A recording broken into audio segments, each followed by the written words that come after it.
السلام عليكم، اهلا وسهلا. كان بان ياك؟ كان بان. المهم وجهي كيبان كبير. كتعرفوا ان القناه ديال القناه هذه ولا نقول ديال المراحل ديالنا كاملين، التخصص ديالها يعني الهجره وكاع المسائل اللي كتمس المهاجرين، لا من قريب ولا من بعيد، داخل ارض الوطن او داخل اسبانيا. ومن كنقول القوانين كنتكلم على اي حاجه كتمس اسبانيا، بغض النظر ان القنصليات هي داخله في الموضوع، لان القنصليات اللي كنهضر اليوم في اسبانيا واخا تكون في دوله اخرى، ولكن يعني هما كيشاركونا، يعني حيت حنا مغاربه، فالاداره المغربيه في الوزاره الخارجيه ولا الداخليه كتمسنا كامل، وعلاقتها بينا علاقه يعني خصها تكون مبسطه جدا. فشي غيقول لك كنتقدوا الباسبورات، شي غيقول لك يهضروا على المقاطعات، فقلت ندير واحد شويه ديال التغيير، ماشي تغيير جذري انما نسبي سطحي لهذوك الناس اللي يعني شي يشوفوا ان هادشي بزاف، يعني كنبقاو نتكلموا، ولكن هادشي اللي تشوفوه انا المصلحه ديالي هما 4 نقاط، لا انا ولا الاخ حسن ولا مغربي في الوجهر، فاسي في الغربه ولا في اسبانيا، البارودي، رازان، جمال طالبي، مبغيتش نقول شي اسم، تبارك الله الشباب كثير جدا يعني بزاف، وحتى اللي كيديروا التعليقات، منهم ريم، منهم امستردامرز، بزاف ديال الاسماء، بزاف ديال الناس، يعني ما نقدرش الا جيت نبقى نقول راه غادي ما غاديش نسالي. تبارك الله القناه كبرات بزاف، تبارك، يعني ما غاديش نقول انا وصلت ل 100,000، ولكن الحمد لله 30,000 حنا غاديين. فهذا هو اللي خلى بزاف الناس كتسولني على قضيه كيفاش وشنو هما اللي خلاوك يعني تنجح. ما غتلقاوش التعليقات هذه بحال التعليقات كاينين لتحت، غتلقاو بزاف كيقول لك دعمني، شاركني، عطيني نعطيك، دير ورد ليا ورد ليك. فانا جيت اليوم بغيت نتكلم على اللي هي الاساسيات ديال النجاح ديال اي قناه. غيكونوا شي 10 ديال النقط مهمين، وبغيت نشارككم معاهم، يعني نشارككم هاد النقط هادو. فإلا مهتم بهاد القضيه هادي وبهذا الفيديو خليك معايا. النقطه الاولى والاساسيه اللي بزاف ديال اليوتيوبرز كيديروها هي ما تنساش دير لي لايك، اشتراك، ضغط على الجرس، ضغط على سبسكرايب.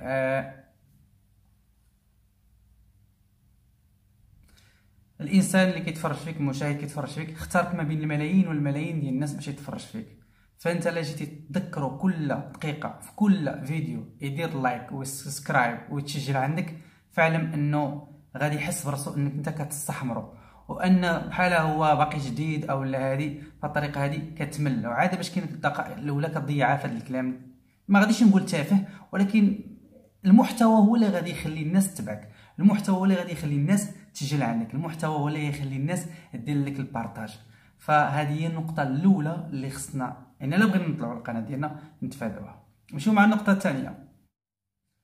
النقطه الثانيه هي عدم خلق الكذب او الخزعبلات او لا اي حاجه اللي ما عندها حتى علاقه. ما كنهضرش فقط المحتوى، انما حتى المينياتور اللي كترك، يعني الصور الصغيره المصغره باش تلفت الانتباه، لان من كتكذب تقدر اليوم يطيح بنادم، غدا يطيح بنادم، بعدو ولكن غيجي واحد النهار ما يبقى حتى شي واحد غادي يتيقك، لان غيعرفوك كذاب او واحد الانسان يعني اللي كيستحمر الشاب. والمحتوى الفارغ والتفاهات الذي يعني لا اساس لها غتخلي الناس انها غادي نقولوا حنا يعني غادي مش يهربوا منك، انا غادي ينفروا منك نفور.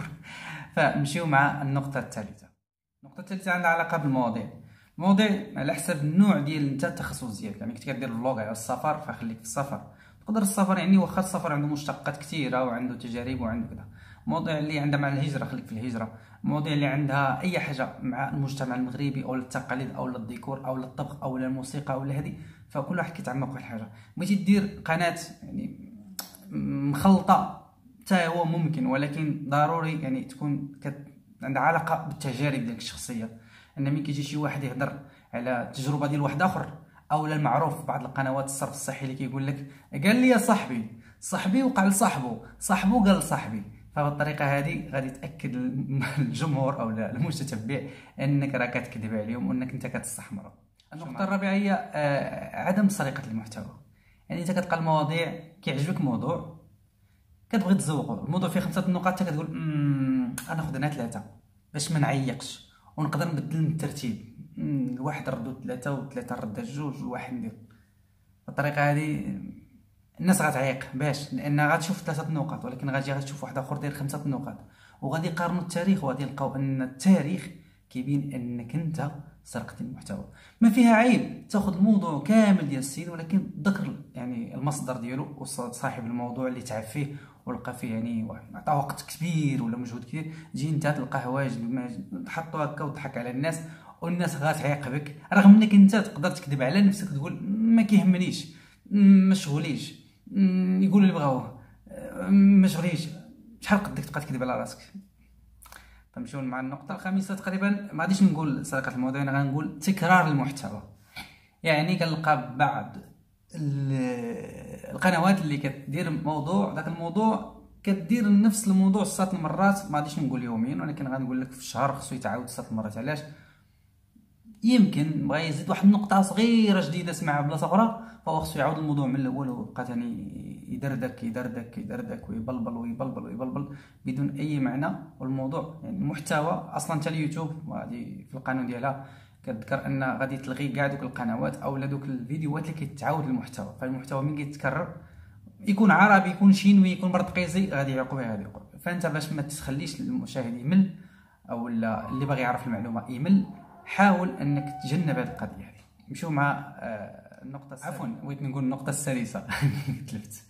النقطه السادسه هي انك ما تجيبش واحد الاسم ديال واحد العنوان وتغير العنوان، يعني العنوان في جهه والمحتوى في جهه. فهذا ثاني غادي يخلق لك يعني كما كنقولوا حنايا نفور من الناس، وغادي يشوفوا ان لا علاقه بالاسم والمحتوى، وغادي يعرفوك ثاني انك انت كتستحمر الشعب او لا كما كنقول كتستحمر الناس وكتوكلهم تما. لهذا تجنبوا هذه القضيه، خلي ديما الاسم يكون عنده علاقه. ولو بعض المرات كنبغيو نكبروا الحجم ديال الموضوع، كنبالغوا شويه باش نجيبوا المشاهدات، ولكن هذا يعني في نفس حد ذاته بعض الناس يعني العمالقه ديال اليوتيوب كيديروه مره في كل 3 شهور لا 5 شهور يديروا واحد، ولكن ماشي انت ديما المواضيع ديالك فيها حجم كبير، شدوا كذا، متى كذا، اخر ما قال كذا. هذه خزعبلات، لهذا نجنبوها. نمشيو مع النقطه السابعه، هي انك تحاول ما تقلدش الاخرين. انت هو انت، هو راه غيبقى هو، وهي غتبقى هي. فانت ملي كتحاول تقلد الناس اخرين فانت ما الا فوتوكوبي ديالو هو هذاك الانسان، يقدر يكون رجل ولا امراه ما عليناش. فانت خصك تبقى في الحيزه ديالك، يعني تبقى في الصفه ديالك، لان كل واحد عنده واحد الميزه يعني كيمتاز بها واحد الحاجه، واحد الصفه كيمتاز بها. مثلا انا يعني واخا نخدم في القانون ولا نخدم في التوجيهات والارشادات، ولكن كتعجبني الكوميديا، فديك اللمسه ديال الضحك او لا الناس كتاخذها استهزاء، ولكن ماشي استهزاء، انما فقط نضحك، لان فعلا الانسان كيجعل من نفسه اضحوكه فكنضحكوا كاملين. ولكن انا ما كنضحكش على الانسان، كنضحك مع الانسان. خاده هو بواحد الطريقه سلبيه فدا كيرجع ليه هو. ولكن انا ديال القناه كنحاول يعني نخلق الجو ديال الفكاهه والضحك مع هاد المسائل باش ما يخلقش حتى الملل. ودابا نمشيو مع النقطه لا نخف لا نتلف ثاني، الثامنه ولا التاسعه. النقطه الثامنه يا ربي تفكرنا الشهاده، هي انك ما تحاولش تطلب الدعم من شي واحد.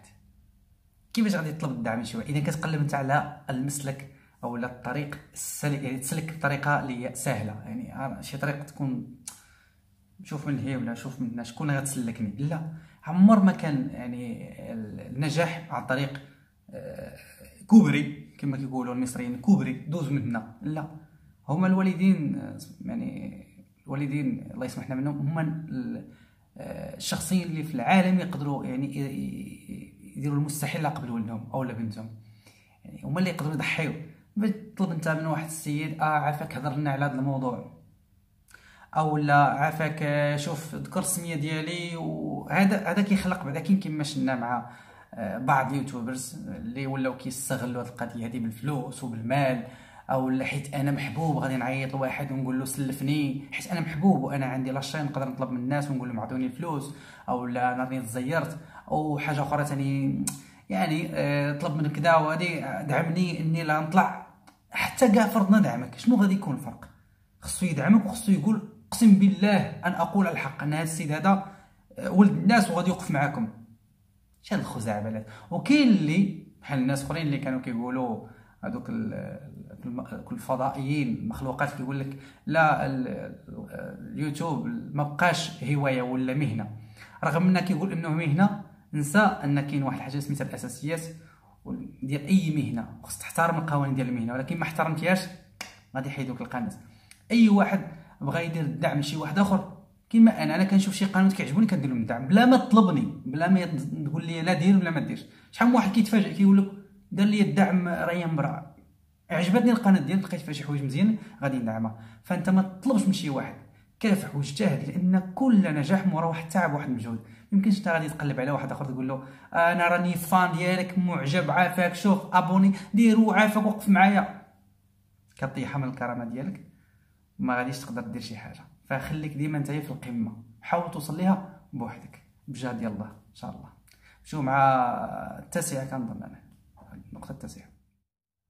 النقطه التاسعه هي انك تحاول تاخذ اليوتيوب على اساس انه هوايه، يعني واحد الحاجه اللي ملي يكون عندك الفراغ الوقت الفراغ اولا كيسمح لك الوقت تشارك الناس المواضيع اللي بغيتي، وتكون انت واحد النقطه بحال ويكيبيديا. اي واحد ملي كيحتاج شي مساعده كيدخل ويكيبيديا كيقلب. فممكن يبغي يوفر التعاون يمشي عند واحد الانسان يعرف في هذاك المجال، يا اما طريقه صيد السمك، يا اما طريقه زرع كذا، او البناء او الاصلاح. انا براسي بعض المرات كنبغي نصلح شي حاجه في الدار كنمشي نشوف الناس اللي عندها اختصاص، يعني شي واحد اللي كيكون بناي بالاسباني ولا امريكاني ولا انجليزي، كنشوف الطريقه اللي كيبني بها ولا كيصيب بها وكنحاول نتعلم ندير بحالو. يعني خصني نشوف شي واحد اللي هادشي علاش كنقول لك ان خذ القضيه. يعني ملي يكون عندك وقت فراغ نهار تطلع ان شاء الله، نهار طلعت واخا تحس راسك تطلع بديك الساعه تكرس حياتك اليوتيوب ماشي مشكل، ولكن ما تحطش من عينيك على اليوتيوب صافي نسمح في قرايتي، نسمح في الدراسه ديالي، نسمح في الخدمه ديالي، نسمح في العائله. عيش حياتك، راك انسان وخصك ضروري تخرج. نمشيو مع اخر نقطه قبل ما نقول النقطه العاشره، هي ما تحاولش تطيغ اي حاجه كتقال بخصوص النمو، كيفاش تكبر القناه ديالك في نهار، كيفاش في اسبوع، كيفاش في 10 ايام، كيفاش غادي نديرو صافي حنا غادي نديرو حملات ديال الدعم 4000 ساعه تحققها باش غادي تمشي غادي تسجل الصوت ديال ما نعرف شنو تحطو. كاين شي حوايج اللي ممكن نديروهم، مثلا تقدر تسجل الصوت ديال البحر، تحط التليفون ديالك وتجيب واحد الفيديو ولا شي تصويره وتحطها، واللي باغي ديك الساعه يتصنت الصوت ديال البحر غيدخل غادي يلقى لك الطريقه. اللي باغي يسمع الصوت ديال العصافير وشويه ديال النسيم ديال الغابه سير للغابه وديرها. كاين حوايج كاين تريكات اللي كيداروا، ولكن ماشي لدرجه انه يقول لك غتحصل على 1000 ابوني في يوم واحد. ما تيقش، ما تكونوش من السذاجه. يعني السذاجه بلاصه السذاجه هي اليوتيوب. اي واحد يقدر يضحك عليكم، اي واحد يقدر يقول لكم، اي واحد يبغي يربح على ظهركم بواحد تيتول ولا تيتل الاسم ديال عنوان ديال شي فيديو اللي ما عنده حتى علاقه وطيحوا. لهذا عرفوا مع من كتعاملوا، عرفوا شكون كتبعوا، واهم حاجه ان تكون عندكم ثقه في النفس والاراده. اي واحد يقدر يوصل لها. فنتمنى نكون هذه النقطه هذه عاونتكم وتهلاو في فلوسكم، وهذا ما كان. ونمشي انا نكمل الخدمه ديالي. يلا الله يعاونكم.